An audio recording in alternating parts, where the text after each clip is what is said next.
Israel tấn công các căn cứ quân sự Syria, phủ nhận xâm nhập sâu vào Syria. Israel đã tấn công các căn cứ quân sự Syria vào thứ Ba trong các cuộc tấn công mà họ cho là nhằm mục đích ngăn chặn vũ khí rơi vào tay kẻ thù, nhưng phủ nhận lực lượng của họ đã tiến vào Syria vượt qua vùng đệm ở biên giới. Tại thủ đô Syria, các ngân hàng đã mở cửa trở lại lần đầu tiên kể từ khi Tổng thống Bashar al-Assad bị lật đổ, trong một bước tiến lớn hướng tới việc khôi phục cuộc sống bình thường. Các cửa hàng đã mở cửa trở lại, giao thông trở lại trên các con đường, công nhân xây dựng đã quay lại sửa chữa một vòng xoay ở trung tâm thành phố và những người dọn dẹp đường phố đã ra ngoài quét dọn đường phố, trong một dấu hiệu cho thấy các nước ngoài đã sẵn sàng hợp tác với cựu chi nhánh Al-Qaeda đã lãnh đạo cuộc nổi dậy chống Assad. Đặc phái viên của Liên Hợp Quốc tại Syria đã hạ thấp việc chỉ định nhóm này là một tổ chức khủng bố và hoan nghênh việc đưa nhóm này vào một chính quyền chuyển tiếp, kể từ khi chuyến bay của Assad vào Chủ nhật chấm dứt hơn 5 thập kỷ cai trị của gia đình ông.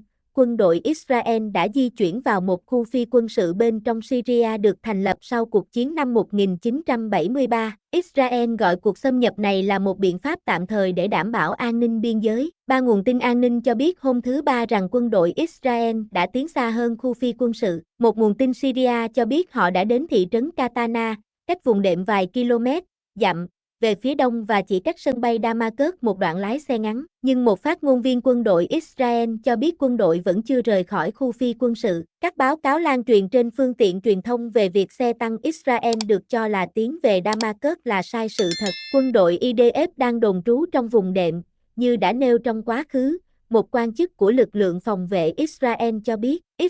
cho biết họ không muốn xung đột với chính quyền mới ở Syria, nhưng máy bay phản lực của họ đã ném bom các mục tiêu trên khắp đất nước trong 3 ngày qua để đảm bảo thiết bị quân sự của Syria không rơi vào tay kẻ thù. Các nguồn tin an ninh khu vực và các sĩ quan trong quân đội Syria hiện đã sụp đổ mô tả các cuộc không kích vào sáng thứ Ba là cuộc không kích dữ dội nhất từ trước đến nay, tấn công các cơ sở quân sự và căn cứ không quân trên khắp Syria, phá hủy hàng chục máy bay trực thăng và máy bay phản lực, cũng như tài sản của lực lượng vệ binh Cộng hòa trong và xung quanh Damascus. Theo các nguồn tin, con số ước tính 200 cuộc đột kích trong đêm không để lại bất kỳ tài sản nào của quân đội Syria. Thổ Nhĩ Kỳ, Ai Cập, Qatar và Ả Rập Xê Út đã lên án cuộc xâm lược của Israel. Ả Rập Xê Út cho biết động thái này sẽ phá hỏng cơ hội khôi phục an ninh của Syria. Israel cho biết các cuộc không kích của họ sẽ tiếp tục trong nhiều ngày nhưng đã nói với Hội đồng Bảo an Liên Hợp Quốc rằng họ không can thiệp vào cuộc xung đột của Syria. Họ cho biết họ đã thực hiện các biện pháp hạn chế và tạm thời chỉ để bảo vệ an ninh của mình. Với tâm trạng ăn mừng ở Damascus,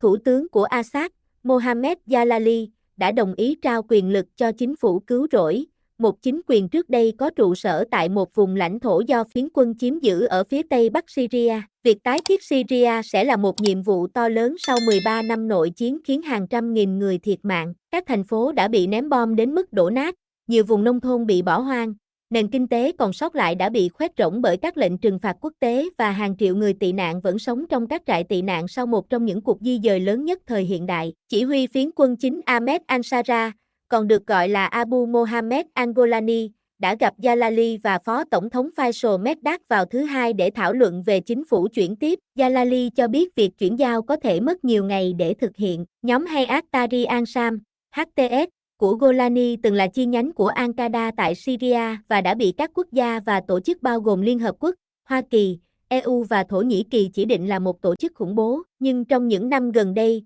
HTS đã nhấn mạnh đến việc cắt đứt quan hệ với Al-Qaeda và nhà nước Hồi giáo, đồng thời tìm cách trấn an các quốc gia nước ngoài và các thành viên của các giáo phái thiểu số Syria rằng họ sẽ không thực hiện các cuộc tấn công ở nước ngoài hoặc áp đặt chế độ tôn giáo hà khắc trong nước. Đặc phái viên Liên Hợp Quốc về Syria, Geir Pedersen, đã phát biểu tại một cuộc họp báo ở Geneva rằng một chính phủ chuyển tiếp cho Syria cần phải bao gồm càng nhiều thành phần càng tốt và nên chào đón HTS bất chấp quá khứ của nhóm này. Đã 9 năm trôi qua kể từ khi nghị quyết đó được thông qua, ông nói về việc Liên Hợp Quốc chỉ định HTS là những kẻ khủng bố. Thực tế cho đến nay là HTS và các nhóm vũ trang khác đã gửi những thông điệp tốt đẹp đến người dân Syria về sự đoàn kết, về sự bao gồm thành phần. Việc mở cửa trở lại các ngân hàng vào thứ Ba là một bước tiến lớn hướng tới việc khôi phục cuộc sống bình thường, sau khi người dân Syria không có tiền mặt sau sự sụp đổ của chế độ vào cuối tuần. 4 chiếc xe buýt nhỏ đã đến ngân hàng trung ương Syria,